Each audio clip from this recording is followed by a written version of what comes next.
Halo Sobat Maya, apa kabar kalian semua? Semoga aja seperti biasa ya, selalu sehat, selalu bahagia, dan makin sukses. Kembali lagi ke series Maraton Saham IPO. Jadi ini adalah video ke-10 dari sekian banyaknya saham IPO yang akan kita review.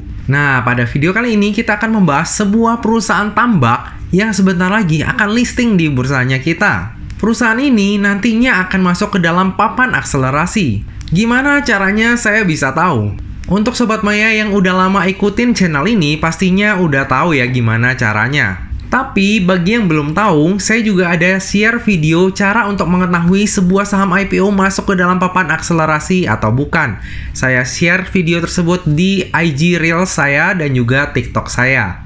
Udah lama nih nggak ada saham IPO yang masuk ke dalam papan akselerasi ya. Nah, tanpa panjang lebar lagi, perusahaan tersebut adalah PT Agung Menjangan Mas dengan kode ticker AMMS. Bagi yang penasaran dengan prospektusnya, jangan lupa saksikan video ini sampai habis ya.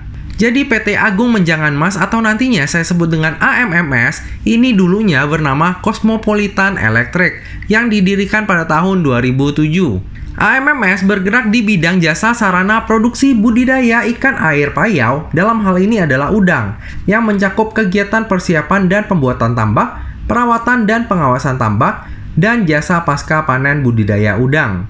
Selain itu, AMMS juga mempunyai usaha lahan yang disewakan dan kedepannya memiliki rencana untuk memanfaatkan tanah yang dimiliki menjadi tambak udang atau menyewakan lahan tersebut kepada pebisnis yang ingin memulai usaha budidaya udang, dan tentunya AMMS juga akan membantu penyewa lahan tersebut untuk membudidayakan udangnya dari proses awal hingga ke tahap akhir yaitu panen. Adapun AMMS memiliki aset berupa tanah seluas 5 hektar di Bali.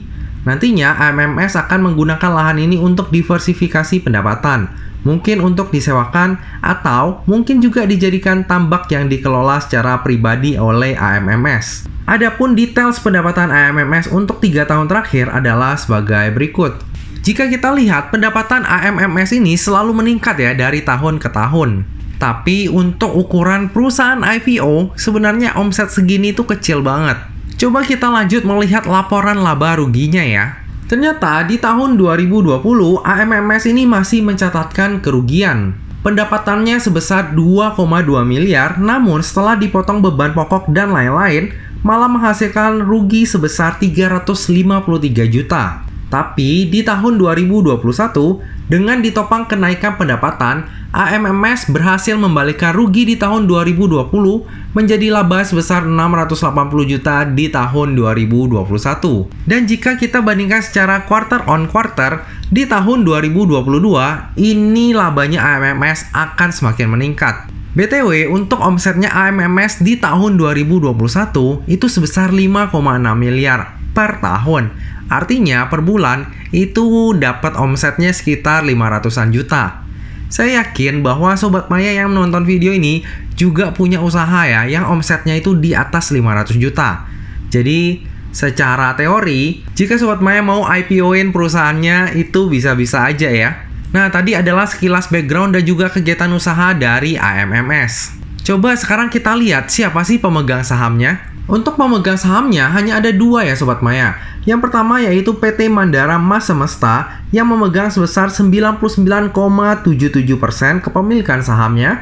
Dan yang kedua adalah Bapak Hartono Limantoro yang memegang sebesar 0,23% kepemilikan saham. Lalu jika kita lihat dari struktur kepemilikan sahamnya, untuk beneficial owner ataupun pengendali dari AMMS ini adalah Bapak Hartono Limantoro yang sekaligus adalah direktur utama dari AMMS.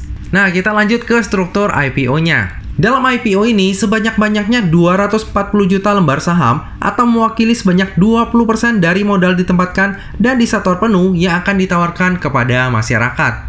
Harga penawarannya sendiri berkisar antara 100 hingga 150, sehingga dana yang akan diraup dari IPO ini adalah sebanyak-banyaknya sebesar 36 miliar. Lalu bersamaan dengan IPO ini, AMMS juga akan menerbitkan sebanyak-banyaknya 336 juta waran seri 1 dengan rasio 5:7.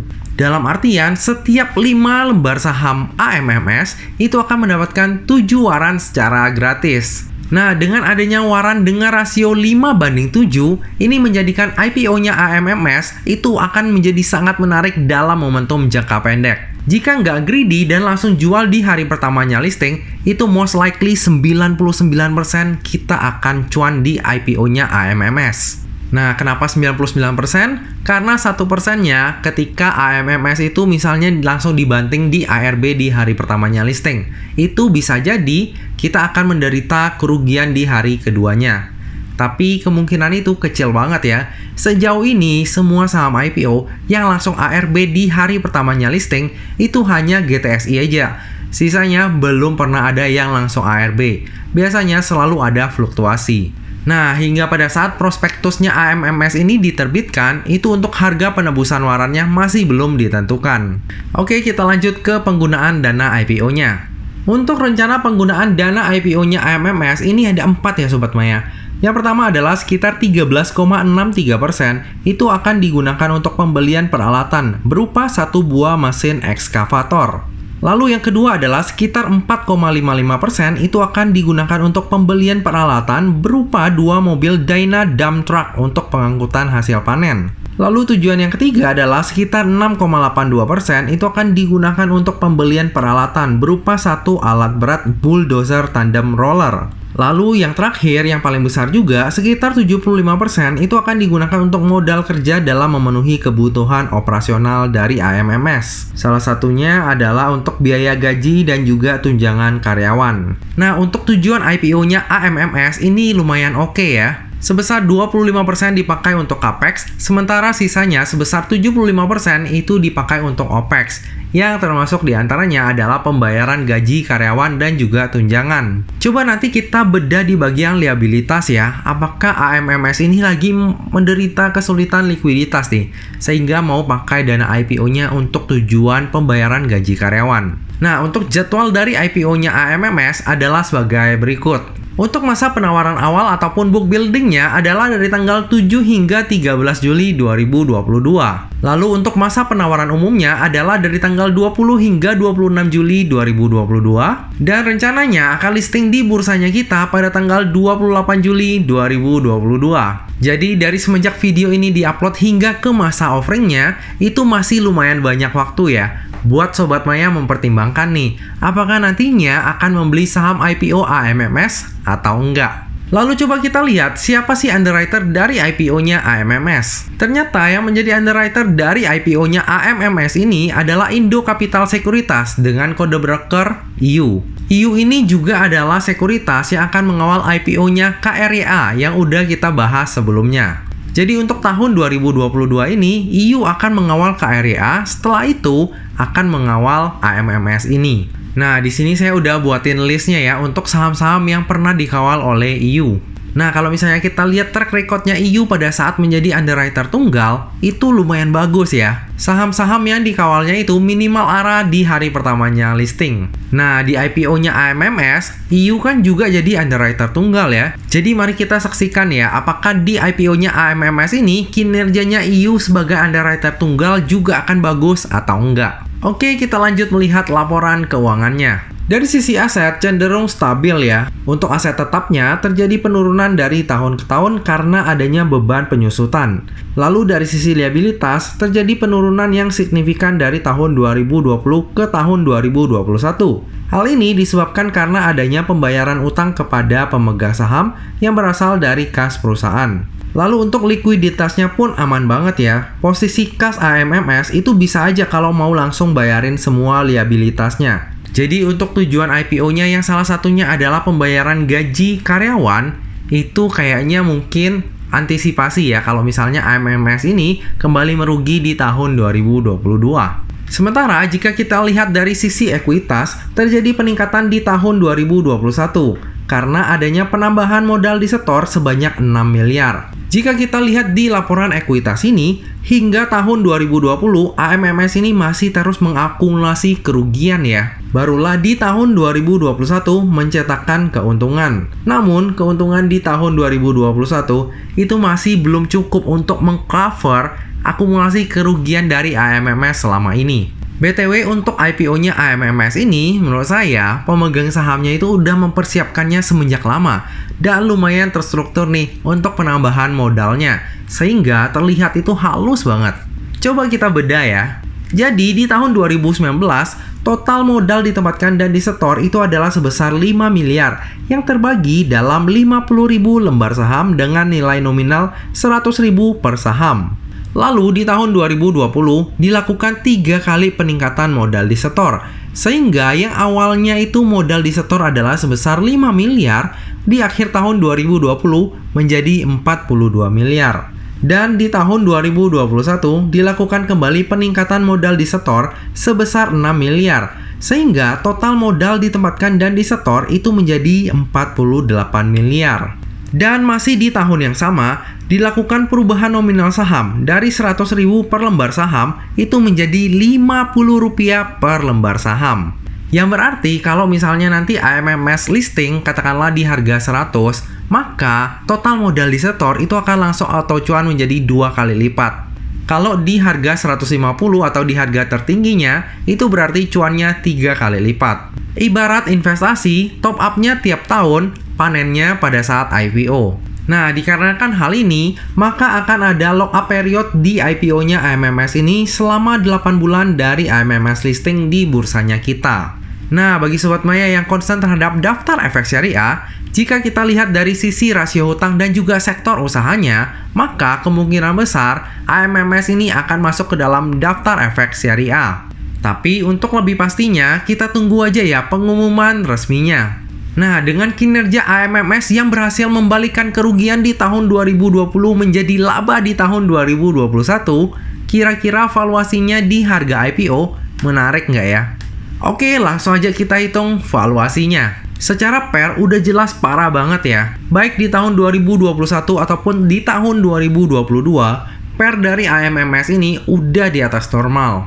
Sementara secara PBV di tahun 2021 itu sebesar 3,1 kali, sementara di tahun 2022 di 2,18 kali. Sekilas cenderung agak normal ya untuk valuasinya secara PBV. Coba kita bandingkan valuasinya dengan perusahaan di sektor yang sejenis ya. Saya ambil contoh CPRO dan juga PMMP. Walaupun jelas bukan apple to apple, tapi saya rasa mereka berdua lah yang paling mendekati usahanya AMMS. Nah, jika kita bandingkan dengan valuasi CPRO ataupun PMMP, jelas banget ya, valuasi dari AMMS ini mahal banget. Nah, dari tadi udah banyak hal yang kita bahas, sekarang tiba juga kita ke bagian kesimpulan. Kesimpulan yang pertama, kinerja AMMS menurut saya lumayan menarik. AMMS berhasil membalikkan kerugian di tahun 2020 menjadi laba di tahun 2021.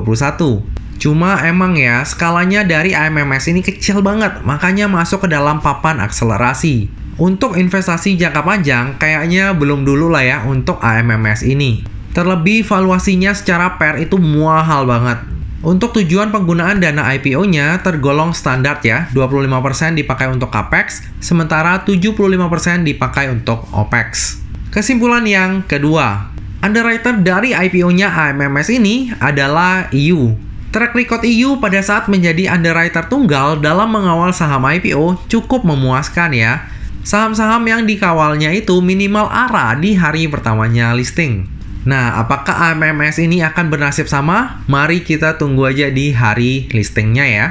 Kesimpulan yang ketiga, bersamaan dengan IPO ini terbit juga waran seri 1 dengan rasio 5:7. Hal ini membuat IPO-nya AMMS menjadi sangat menarik dalam momentum jangka pendek. Resiko kerugian di hari pertama listing itu hampir nggak ada. Tapi tentunya ini dengan syarat induknya itu langsung dijual di hari pertamanya listing ya. Kalau ternyata di hari pertamanya listing itu udah digencet sampai ke ARB dan nggak bisa jualan, ya besoknya udah bisa menjadi rugi malah.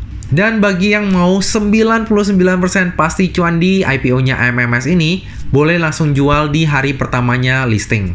Kesimpulan yang terakhir, Seperti pada IPO lainnya, saya akan memanfaatkan momentum IPO ini untuk mendulang cuan. Menurut saya, AMMS ini sama sekali nggak menarik dan belum pantas ya untuk dijadikan investasi dalam jangka waktu panjang. Tapi untuk momentum jangka pendek, karena ada waran dengan rasio 5/7, ini menjadikan IPO-nya AMMS menjadi sangat menarik. Sayangnya, yang perlu Sobat Maya perhatikan juga nih, penjatahannya AMMS itu bakalan kecil banget. Dana IPO-nya cuma 36 miliar, sementara rasio warannya itu 5/7. Hal ini akan mengakibatkan banyak banget retail yang akan ikutan dalam IPO-nya AMMS ini. Jadi, bagi yang punya uang banyak, kayaknya sayang juga ya kalau ikutan IPO-nya AMMS ini. Cuannya bisa jadi nggak seberapa dibandingkan dengan modal yang disiapkan. Saya sendiri akan take profit sesuai dengan keserakahan saya pada saat itu. Jika udah nggak kuat naik, akan langsung saya jual. Tentunya yang namanya saham, terlebih saham IPO, itu nggak pernah luput dari yang namanya resiko.